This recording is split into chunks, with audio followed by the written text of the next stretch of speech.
Hey everybody. Imagine waking up one day to find your perfect life, your loving wife, your happy kids, your cozy home, was all a lie, hiding a secret so dark it could destroy everything. That's exactly what happened to me, David, in a real-life cheating story that'll leave you speechless. One night, a single text unraveled my marriage, exposing a betrayal that cut deeper than I ever thought possible. This isn't just a tale of heartbreak, it's a wild, emotional relationship story full of hidden clues, late-night confrontations, and a decision that shocked everyone. Stick with me, hit that like button, and subscribe, because you won't believe where this broken marriage drama takes us. My name's David, and I'm just an ordinary guy. At least I thought I was. I'm 38, a high school math teacher in a small town in Ohio.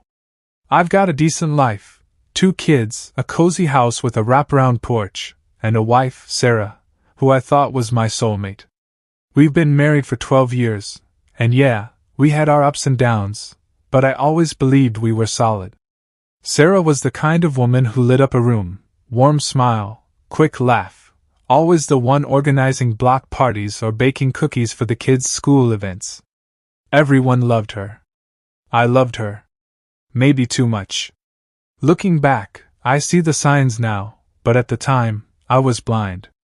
This isn't just a story about betrayal and heartbreak. It's about how far someone can be pushed before they break, or fight back. It's about the moment you realize the person you trusted most in the world has been living a lie. And trust me, when I found out Sarah was cheating, it wasn't just my heart that shattered, it was my entire world. It started about 6 months ago. Sarah had been acting off. She was a nurse at the local hospital, working long shifts, so I didn't think much of it when she started coming home late. "It's just work, David," she'd say, brushing her auburn hair behind her ear, giving me that tired smile I adored. "You know how crazy the ER gets." I believed her. Why wouldn't I? We built a life together. Our daughter, Mia, was 10, and our son, Ethan, was 7. We had soccer games, family dinners, and lazy Sunday mornings watching cartoons. I thought we were happy. But then the little things started piling up. She'd be on her phone more, always tilting the screen away when I walked by. She'd laugh at texts but never tell me what was so funny. Once I caught her whispering on a call in the backyard at midnight. When I asked who it was, she said, "Just a coworker, babe. Work stuff." Her eyes darted away, and I felt a knot in my stomach, but I pushed it down. I didn't want to be that guy, the paranoid husband who doesn't trust his wife. If you're listening to this and thinking, "Man, how could he miss the signs?" Trust me, I've asked myself that a million times. Comment below if you've ever been in a spot where you ignored your gut. What did you do? I wish I'd listened to mine sooner.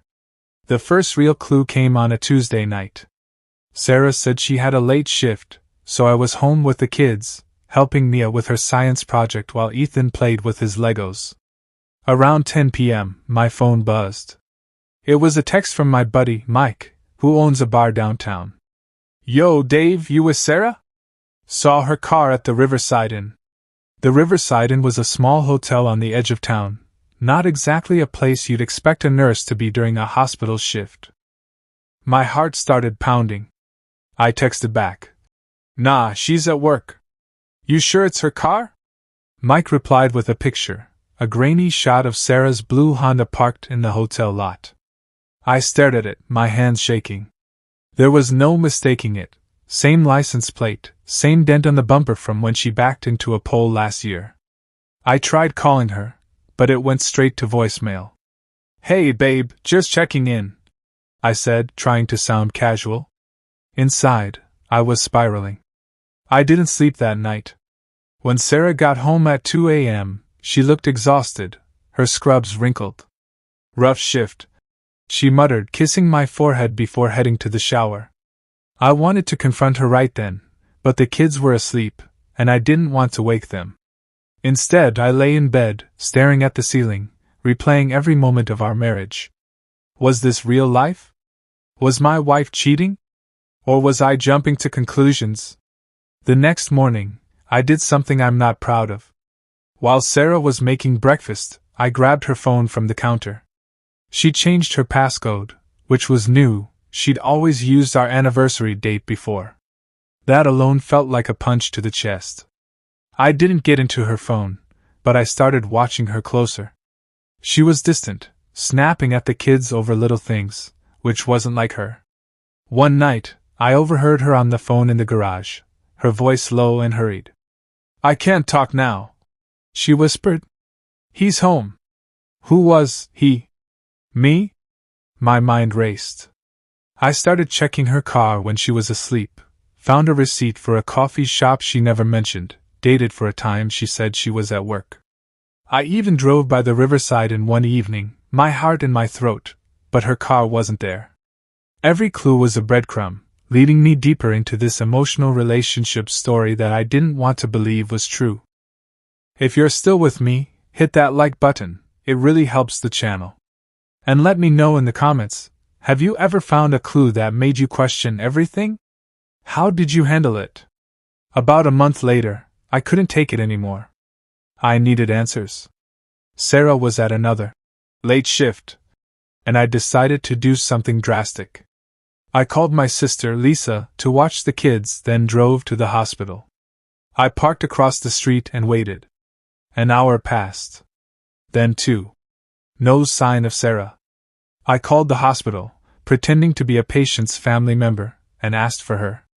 The receptionist said, "Sarah's not on shift tonight." My blood ran cold. I drove to the Riverside Inn, and there it was, her blue Honda, parked in the same spot Mike had seen. I sat in my car, gripping the steering wheel so hard my knuckles turned white. Part of me wanted to storm in there, but I didn't even know what room she was in. Instead, I waited, my mind a mess of anger and heartbreak. Around midnight, she walked out, her hair loose, wearing jeans and a sweater, not scrubs. And she wasn't alone. A man was with her, tall, broad-shouldered, maybe in his early 40s. They stood by her car, talking close, laughing. Then he leaned in and kissed her. I felt like I'd been stabbed. My wife, my Sarah, was in another man's arms. I wanted to scream, to run over there, but I was frozen. They parted ways, and she drove off. I followed her home, my vision blurry with tears. When she walked into the house, I was already there, sitting in the dark living room. "David?" she said, startled. "Why are you up? Where were you?" My voice was calm, but it trembled. "At work," she said too quickly. "You know that." "Stop lying," I said, standing. "I was at the hospital." "You weren't there." "I saw you, Sarah. At the Riverside Inn. With him." Her face went pale. For a moment, she just stared at me, her mouth opening and closing like she was searching for words. Then she broke down, sobbing. "I'm so sorry, David. It was a mistake. It didn't mean anything." "Who is he?" I demanded. She hesitated, then whispered, "His name's Mark. He's a doctor at the hospital. It just happened." "Just happened?" I laughed bitterly. "How long, Sarah?" "A few months," she admitted, her voice barely audible. "But I love you, David. I swear I do." I wanted to believe her, but the betrayal cut too deep. We argued until dawn, our voices low so we wouldn't wake the kids. She begged for forgiveness, said it was a moment of weakness, that she'd end it with Mark. But every word felt like another lie. I told her to sleep on the couch and went to our bedroom, locking the door. I didn't sleep. I just sat there, replaying that kiss in my head, wondering how our marriage had become this broken marriage drama. The next few weeks were hell. I couldn't look at Sarah without seeing her with him. She tried to act normal, making dinners, helping the kids with homework, but it was like living with a stranger. I started digging deeper, checking her phone when I finally cracked the new passcode. It was Mia's birthday. There were texts from Mark, dozens of them, going back months. "Miss you, babe. Can't wait to see you again." One even said, "What are you telling him?" My stomach churned. She wasn't just cheating, She was planning a future with this guy. I confronted her again, this time with the texts. She cried, swore she'd never leave me, said Mark was just a fantasy, a way to escape the stress of work and motherhood. I'm not that person, David, she sobbed. I made a mistake. Please, we can fix this. But could we? I wasn't sure.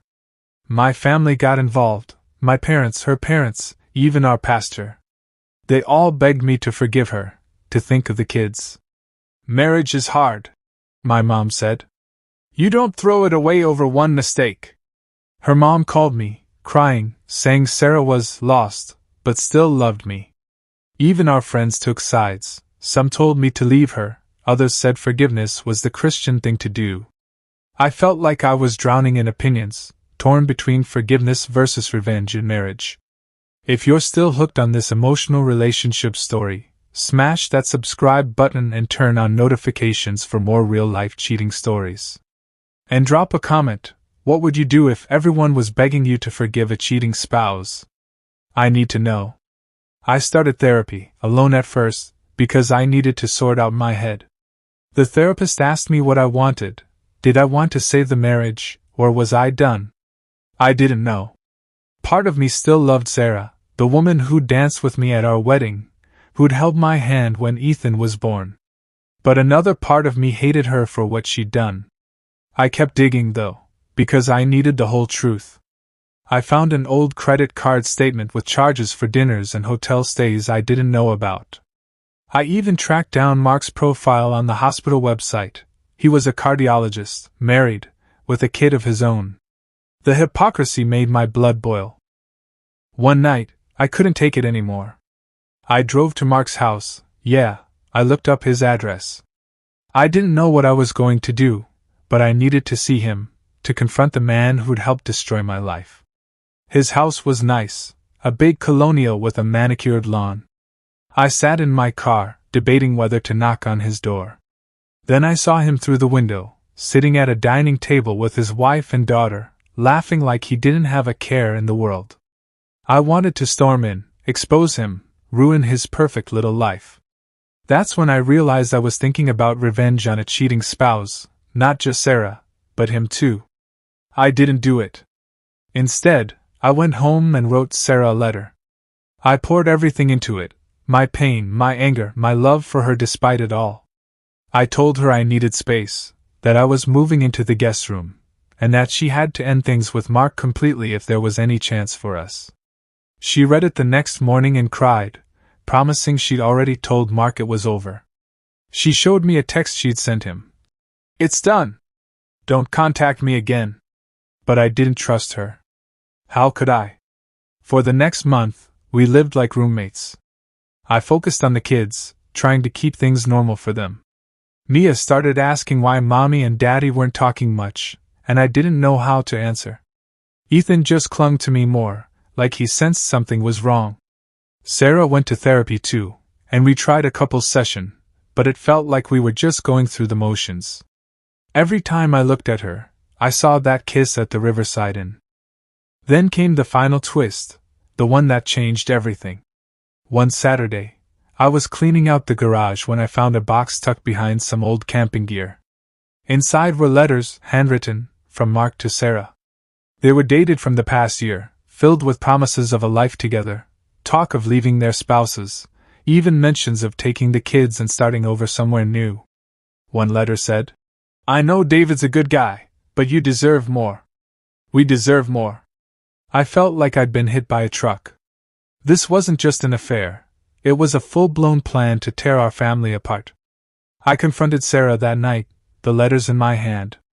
You were going to leave me? I shouted. You were going to take my kids? She broke down, admitting she'd fantasized about it but never intended to go through with it. I was lost, David, she cried. I was stupid. I love you and the kids. I'd never leave. But the letters told a different story. I kicked her out that night, not permanently, but I needed her gone. She stayed with her sister, and I spent the next week in a fog, barely functioning. The kids were confused, and I had to tell them Mommy was visiting Aunt Karen for a bit. My heart was shattered, but I had to be strong for them. If you're still with me through this crazy cheating wife story, hit that like button and share this video with someone who needs to hear it. And let me know in the comments, what would you do with those letters? Would you forgive, or would you walk away? I spent a lot of time thinking about forgiveness versus revenge in marriage. Part of me wanted to expose Mark to his wife, to make him feel the same pain I did. I even drafted an email to her, attaching photos of the letters. But every time I went to hit send, I thought about his daughter. Did I want to destroy her world too? I wasn't sure. Sarah kept calling, begging to come home. She sent me long texts, promising to do anything to fix us. She even quit her job at the hospital to avoid Mark, which I didn't ask her to do. I could see she was trying, but the trust was gone. I started talking to a lawyer, just to understand my options. Divorce felt like a death sentence, not just for our marriage, but for the life we'd built for Mia and Ethan. Yet staying felt like betraying myself. One night, I sat the kids down and told them a version of the truth, that Mommy and Daddy were having a hard time, but we both loved them. Mia, wise beyond her years, asked, "Are you getting divorced?" I didn't have an answer. That's when I realized I needed to make a choice, not just for me, but for them. I met Sarah at a coffee shop to talk. She looked exhausted, her eyes red from crying. "I'll do anything, David," she said. "Therapy, couples counseling, whatever you need.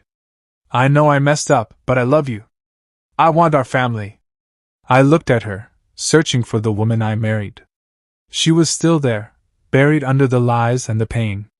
I thought about the kids, about the years we'd spent building a life, about the vows we made. But I also thought about those letters, about the nights she spent with him, about the trust that might never come back. "I need time," I told her. "I don't know if I can forgive you, but I'm willing to try, for the kids and maybe for us." She nodded, tears streaming down her face. "That's all I'm asking for," she whispered. We started counseling again, this time with more honesty. It was brutal. Every session felt like ripping open a wound. Sarah admitted things I didn't want to hear, how she felt unappreciated, how Mark made her feel seen, how she'd been unhappy for longer than I realized. I admitted my faults too, how I'd been so focused on being a good dad that I'd stopped being a good husband. It wasn't an excuse for her cheating, but it was a piece of the puzzle. Months passed, and we kept at it. Sarah moved back in, but we slept in separate rooms. The kids were happier with her home, but I still kept my guard up. I checked her phone sometimes, hating myself for it. There were no more texts from Mark, and she seemed committed to rebuilding. But every time she smiled at me, I wondered if it was real. Then, one day, I got a call from an unknown number. It was Mark's wife, Emily. She'd found out about the affair, not from me, but from a coworker who'd seen Sarah and Mark together. Emily was calm, eerily so. "I just wanted to thank you for not telling me," she said. "I needed to find out on my own. I've left him." I didn't know what to say. Part of me felt vindicated. Mark was facing consequences. But another part felt guilty, like I dodged a bullet that hit her instead. I told Sarah about the call, and she broke down again, saying she never meant to hurt anyone else. For the first time, I believed her. That was the turning point. Not because of Emily, but because I realized I had a choice to make. I could keep holding on to the pain, letting it define me, or I could try to move forward. Not for Sarah, but for myself. I didn't want to be a man consumed by bitterness. We're still working on it. Some days I feel like we're getting there, laughing with the kids, holding hands during a movie. Other days I see those letters in my mind, and the anger creeps back. Forgiveness isn't a straight line, it's a messy, painful process. But I'm trying, because I want my kids to grow up in a home with two parents who love them, even if we're still figuring out how to love each other again. So, what did I do? I didn't get revenge. I didn't expose Mark. I didn't walk away. I chose to stay, not because everyone begged me to forgive her, but because I wanted to believe we could rebuild something real. Maybe that makes me a fool, or maybe it makes me stronger than I ever knew. Only time will tell. Thanks for sticking with me through this wild, emotional relationship story. If it hit home for you, smash that like button and subscribe for more real-life cheating stories that'll keep you on the edge of your seat. And let me know in the comments, what would you have done? Forgiveness, revenge, or something else entirely? I'm reading every single one. Until next time, stay strong, and I'll see you in the next story.